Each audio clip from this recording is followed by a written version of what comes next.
প্রিয় শিক্ষার্থী বন্ধুরা, আসসালামু আলাইকুম ওয়া রাহমাতুল্লাহি ওয়া বারাকাতুহু। Welcome back to my YouTube channel আমাদের পাঠশালা। তো বন্ধুরা, তোমরা সবাই কেমন আছো? আশা করি প্রত্যেকেই ভালো আছো এবং তোমাদের দোয়ায় আল্লাহর রহমতে আমি অনেক ভালো আছি। তো বন্ধুরা, বর্তমান এই অধ্যায়ের পর্বভিত্তিক ক্লাস চলছে। তো গতকালকে আমরা করেছি নবম দশম শ্রেণীর চতুর্থ অধ্যায় সূচক ও লগারিদম। তো বন্ধুরা, কালকে আমি জাস্ট একটি অঙ্ক দিয়ে অধ্যায়টি স্টার্ট করেছি। আজকে পর্যায়ক্রমে এই অঙ্কগুলো শেষ করব। তো আশা করি তোমরা আমার সঙ্গেই থাকবে। তো বন্ধুরা, চলো কথা না বাড়িয়ে শুরু করা যাক। তো আজকে আমরা আছি 2 নম্বরে। আমাদের 2 নম্বর যে অঙ্কটি দেওয়া আছে, এখানে আছে ঘনমূল, অর্থাৎ রুটের উপরে যে 3 থাকে সেটাকে বলা হয় ঘনমূল। ঘনমূল 7 স্কয়ার, আবার ঘনমূল 7, এখানে আছে √7। তো বন্ধুরা, গতকালকে আমি আলোচনা করেছি এই সূত্রের টপিককে নিয়ে। এখানে আমাদের জানতে হবে সূচকের গুণ থাকলে যোগ হয়, ভাগ থাকলে হবে বিয়োগ। a⁻n 1/a⁻n। আর এখানে দেখতে হবে প্লাসে প্লাসে প্লাস, মাইনাসে মাইনাসে প্লাস, প্লাসে মাইনাসে মাইনাস, আবার মাইনাসে প্লাসে মাইনাস। তো বন্ধুরা, তোমরা হয়তোবা জানো যে রুটের একটা নির্দিষ্ট মান আছে। রুটের মান হলো 1/2, অর্থাৎ হাফ। আর যদি ঘনমূল থাকে সেক্ষেত্রে আমরা এখানে নিব 1/, এখানে যদি 3 থাকে আমরা নেব 3। যদি কোনো কারণে এই রুটের উপরে এখানে 5 অথবা 6 যে কোনো সংখ্যা দেওয়া থাকলো সেক্ষেত্রে আমরা নেব 1/5। এই 3টি মান যদি আমরা মনে রাখি বা এটার নিয়মটা যদি মনে রাখি, তাহলে এই অঙ্কগুলো অনেক সোজা হবে। তো বন্ধুরা, তোমরা এখানে দেখো যে 7 স্কয়ার আছে, তোমরা 7 স্কয়ার দিবা। এখানে আছে ঘনমূল, তাহলে এটাকে যদি আমরা এখন রুটটাকে তুলে দেই তাহলে আমাদের অবশ্যই লিখতে হবে 1/3, কারণ এখানে ঘনমূল যদি 3 থাকে এখানে হয় 1/3, এখানে থাকলে 1/3। আবার এখানে আছে 7, 7 ঠিক রাখতে হবে। আবার এখানে আছে ঘনমূল, তাহলে এখানে হবে 1/3। এখানে আছে 7, আমরা এখানে বসাবো 7। রুটের মান হলো হাফ, রুট সমান হাফ, তাহলে রুটের মান আমরা এখানে বসাবো হাফ। তো এখান থেকে 7 ঠিকই থাকবে। 2 হলো উপরের সংখ্যা, এটা দিয়ে উপরের সংখ্যাকে গুণ করতে হবে। তাহলে 2 দিয়ে যদি আমরা 1কে গুণ করি আমরা পাবো 2, নিচে থাকবে 3। আবার এখানে আছে 7, এখানে থাকবে 1/3। আবার এখানে থাকবে 7, এখানে থাকবে 1/2। তো আমরা এখন দেখবো যে এখানে 7, এখানে 7, এখানে 7, আর এইগুলো হলো তার পাওয়ার। তাহলে 3টা যেহেতু 7 আছে, আমরা 7 নিব একটা। এখানে আছে 2/3।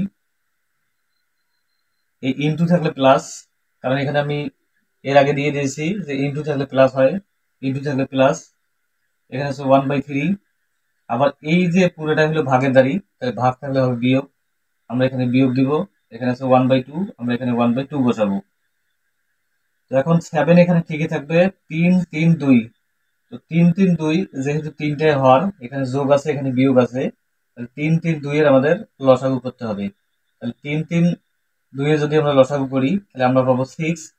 তাহলে 3 দিয়ে যদি কাটি তাহলে 3 1 কে 3, আবার 3 1 কে 3, এখানে থাকবে 2, অর্থাৎ 3 দুগুণা এখানে কত হবে 3 গুণন 2, তাহলে এখানে আমরা নিব 6। তো বন্ধুরা, এখানে আমাদের লসাগু হবে 6। এখন 3 দিয়ে 6কে ভাগ দিতে হবে। 3 দিয়ে যদি আমরা 6কে ভাগ দিই তাহলে আমরা পাবো 2। 2 দিয়ে উপরে লবটাকে গুণ করতে হবে, অর্থাৎ ভগ্নাংশের যোগ এবং বিয়োগের নিয়ম হলো যে প্রথমে হরের লসাগু করা। হরের লসাগু যদি হয় সেক্ষেত্রে প্রথম ভগ্নাংশের হর দিয়ে এই হরটাকে আমাদের ভাগ দিতে হবে। তাহলে 3 দিয়ে যদি আমরা 6কে ভাগ দেই তাহলে আমরা পাবো 2। যে ভাগফল 2 বের হবে সেটা দিয়ে লবকে আমাদের গুণ করতে হবে। তাহলে এখানে হবে 2 দুগুণা 4, প্লাস ঠিকই থাকবে। আবার 3 দিয়ে আমরা 6কে ভাগ দিব, তাহলে আমরা পাবো 2। তাহলে 2 দিয়ে আবার 1কে যদি গুণ দিই তাহলে 2 1 কে 2, বিয়োগ আবার 2 দিয়ে যদি 6কে ভাগ দিই 3, তাহলে 3 দিয়ে 1কে আবার গুণ দিতে হবে, তাহলে এখানে থাকবে 3।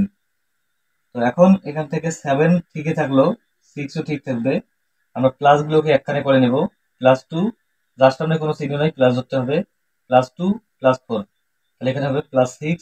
এখান থেকে আমাদের বাদ দিতে হবে -3। তো এখান থেকে আমরা 7টা ঠিকভাবে নিব। 6 থেকে যদি আমরা 3 বাদ দিই তাহলে এখানে পাবো 3, আর নিচে আছে 6। এখন যদি আমরা কাটাকাটি করি 3 1 কে 3, 3 দুগুণা 6, অর্থাৎ এখানে 7 ঠিকই থাকবে। এখানে থাকতেছে 1/2, আমরা এখানে লিখবো 1/2, অর্থাৎ 7 আবারও ঠিক থাকলো। আমরা জানি রুটের মান হলো হাফ, আর হাফ সমান আবার আমাদের রুট লেখা যায়। তো বন্ধুরা, এটি হলো 2 নং অঙ্কের অ্যান্সার।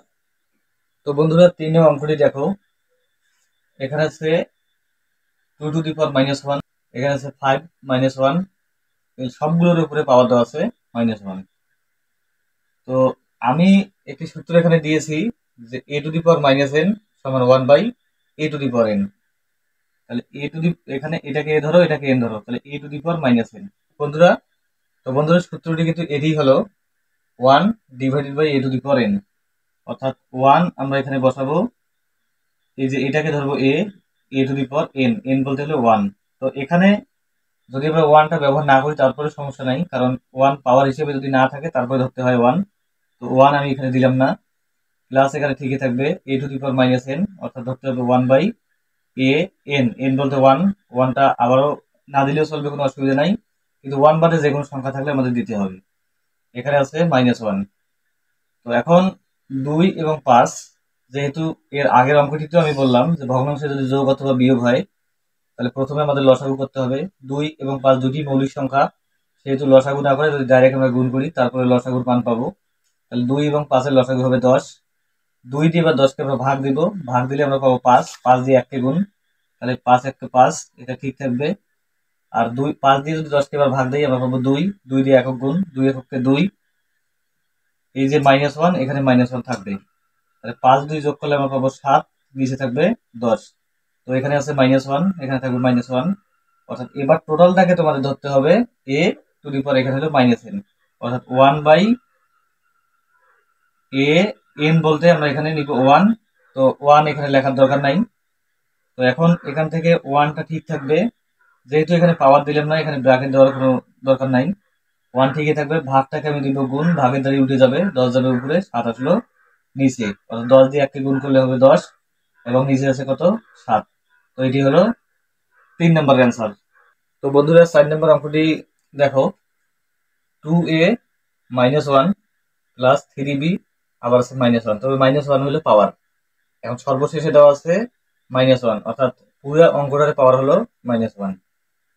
তো বন্ধুরা তোমরা একটা জিনিস ফলো করো, এখানে 2 এখানে ঠিকই থাকবে, এই -1 কিন্তু এর পাওয়ার, আবার 2 এর পাওয়ার না।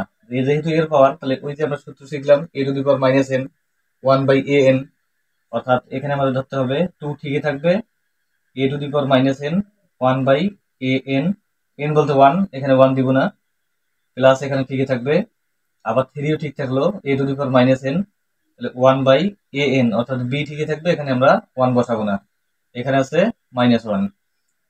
তো 2 দিয়ে 1কে যদি আমরা গুণ করি তাহলে 2 এককে 2, এখানে থাকবে a, প্লাস ঠিক থাকবে 3 দিয়ে 1কে যদি আমরা গুণ করি তাহলে এখানে থাকবে 3, নিচে আবারও থাকবে b, এখানে আছে -1। তো a এবং b, যেহেতু আমরা এর আগে ভগ্নাংশের যোগ এবং বিয়োগ করলাম, সংখ্যা ছিল, তো এখানে সংখ্যা নেই, a এবং b আছে, তাহলে আমাদের লসাগু হবে ab। a দিয়ে যদি আমরা ab কে ভাগ করি, a ভাগ করলে ক্যান্সেল, আর থাকে b, b দিয়ে এখন আমরা 2 কে গুণ করব, তাহলে এখানে হবে 2b, প্লাস ঠিকই থাকবে b দিয়ে যদি আমরা b কে ভাগ করি তাহলে আমরা পাবো a, a দিয়ে যদি আমরা 3 গুণ করি তাহলে আমরা পাবো 3a, এখানে থাকবে -1। তো এখন টোটালটাকে যদি আমরা a ধরি, a টু দি পাওয়ার -1, তাহলে এখানে হবে, তাহলে 1/a n, a বলতে 2b প্লাস 3a, আর এখানে ab টা হলো, টোটালটা হলো a to the power -n, তাহলে 1/a n বলতে এখানে হলো 1, তো 1 এখানে লেখার কোনো প্রয়োজন নাই। তো এখন এখান থেকে একটা জিনিস ফলো করো, 1 এখানে ঠিকই থাকবে, এই ভাগ যে আছে, ভাগটাকে কি করতে হয়, উল্টে দিতে হয়। তাহলে ভাগটাকে যদি আমরা উল্টে দিই তাহলে ভাগ উল্টে দিলে হবে গুণ, এ বিটা যাবে উপরে, আর এখানে থাকলো, এটাকে একটু সাজায় নেই, তাহলে 3a প্লাস হবে 2b, তাহলে 1 দিয়ে যদি এবি কে আমরা গুণ করি তাহলে হবে এবি, নিচে আছে 3a প্লাস 2b। তো বন্ধুরা এটি হলো আমাদের 4 নং অঙ্কের অ্যান্সার। তো বন্ধুরা আজকের ভিডিও এই পর্যন্তই। যদি ভিডিওটি ভালো লেগে থাকে লাইক, কমেন্ট, শেয়ার এবং সাবস্ক্রাইব করতে ভুলবে না। Thank you very much.